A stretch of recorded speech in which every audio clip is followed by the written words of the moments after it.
Siky, gratulujeme, veľká vec sa ti podarila.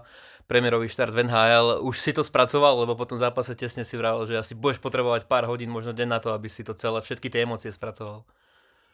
Áno, tak snažím sa to nejak spracovať stále tie myšlienky a tie pocity toho šťastia, tej radosti stále vo mne panujú, čiže stále sa to nejak snažím strebávať, ale je to fakt niečo krásne a som na tento momenty a tento pocity vďačný a fakt sa ich snažím užiť čo najlepšie ako viem. Povedz úprimne, kedy si tak možno začal tušiť prvýkrát, že by ten kolab mohol prísť, že by sa to celé mohlo udiať, lebo sezónu máš už dlhý čas výbornú. Áno, tak od tohoto pamätám si možno po tej olympiáde. Som vlastne si to miesto zaslúžil aj v prvej formácii. Začal som hrať nejakých tých 20-22 minút za zápas, čiže vtedy som začal nejak tušiť a dúfať teda, že tá šanca by mohla prísť. Snažil som sa hrať fakt skvelý hokej, dopredu, dozadu, to, čo tréneri odo mňa vyžadujú, to, čo sme sa bavili o tých meetingoch.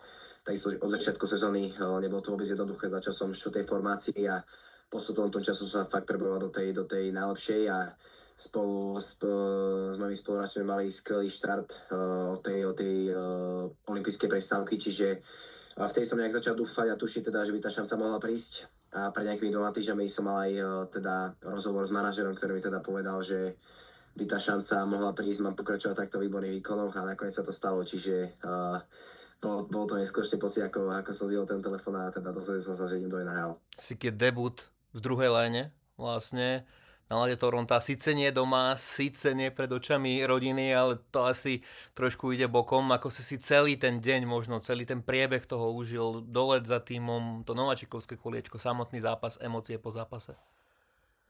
Áno, tak už od toho kolu od manažera som sa to snažil užívať. Vedel som teda, že idem do nového prostredia k novým hráčom, takže ja som sa snažil nejak nevnímať a snažil som hlavne iba užívať tie pocity, tie momenty, ktoré zažívam a ktoré som zažil včera. Čiže od toho letu až po to ubytovanie, po to zoznámenie s hráčmi a všetko okolo toho bolo veľmi krásne. Ako si spomenal, nemal som možno dohrať svoj prvý domáci zápas pred očami rodiny, ale takisto som si to veľmi užil. Takisto Toronto skvelá hra, je to top Original 16, čiže takisto tá hala bola plná a to kolečko bolo fakt, že neuveriteľné sa to užívať a vedel som, že ako náhle vstúpim na ten ľad, tak všetko tak zo mňa opadla tá tvrdá drina, že proste pre tento moment som žil a práve včera sa mi to podarilo, čiže bolo to veľmi, veľmi, veľmi emotívne pre mňa. Ale tá rodina ti príde, cestujú za tebou, cez víkend hráte 2 zápasy doma, na ktorých sa zúčastnia, takže ešte stále to asi neboli tie najvyššie možné emócie, že? Áno, tak určite, ono to ešte len príde. Prvý zápas Mejstrovskej Arena, teda neviem, ešte zostalo, ale teda verím, že v nej budem opäť a rodičia teda by mali prísť tesne pred zápasom. Verím, že takisto všetko pôjde podľa plánu a stretneme sa tam na tribúne alebo po zápase niekde a takisto potom budeme môcť spolu tráviť nejaký čas aj možno po zápase, keď bude nejaký deň voľno, čiže veľmi sa na to teším a opäť bude to opäť niečo nové a opäť tá motika ešte možno vystrelí vyššie.